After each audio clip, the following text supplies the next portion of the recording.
Your neighbors would watch you die in a basement if the government gave them a uniform and a badge. The story of how that happens doesn't start with a political rally or a radicalized cell. It starts with a simple recruitment drive. The state wasn't looking for criminals or extremists. They wanted the most stable, most average young men they could find.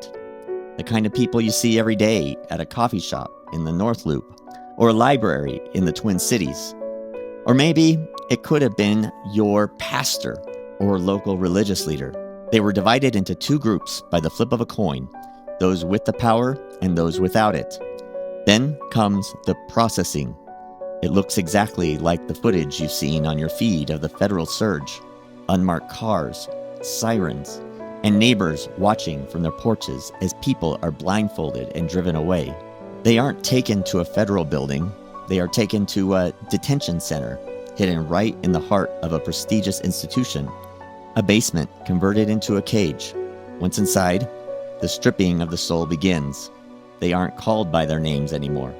They are given numbers. They are forced to wear demeaning smocks without underwear to ensure they feel its constant, gnawing sense of vulnerability. They have chains bolted to their ankles to remind them they are property. If this sounds like the reports coming out of the recent raids in Minneapolis, where agents are using area containment tactics on residential streets, that's because the psychological blueprint is identical. But here's the first surprise. The people in charge didn't tell the guards to be cruel. They just told them to maintain order. And within 24 hours, the stable neighbors began to transform. They started using sleep deprivation.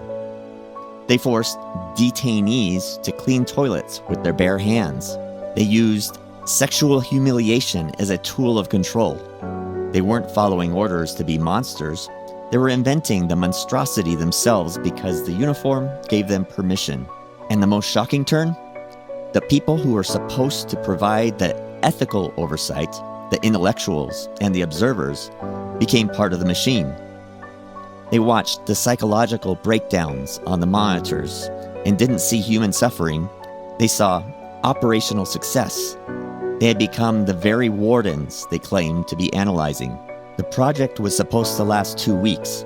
It had to be shut down in 6 days because the guards were escalating toward permanent physical violence, and the detainees were experiencing total mental collapses. We look at the headlines about the federal agents in Minnesota today, and we argue about bad apples or state sovereignty. But the truth revealed in that basement is much more offensive to our sense of self. This wasn't a modern detention center in 2026. This was 1971. The Stanford Prison Experiment. Philip Zimbardo didn't prove that bad people do bad things. He proved that if you give an average American a pair of mirrored sunglasses and a badge, they will become a monster by Tuesday. The war isn't between the left and the right. It's a design flaw in the human heart that the state has known how to exploit for over 50 years. You haven't been drafted into a political war. You've been drafted into a psychological cage. And you have to remember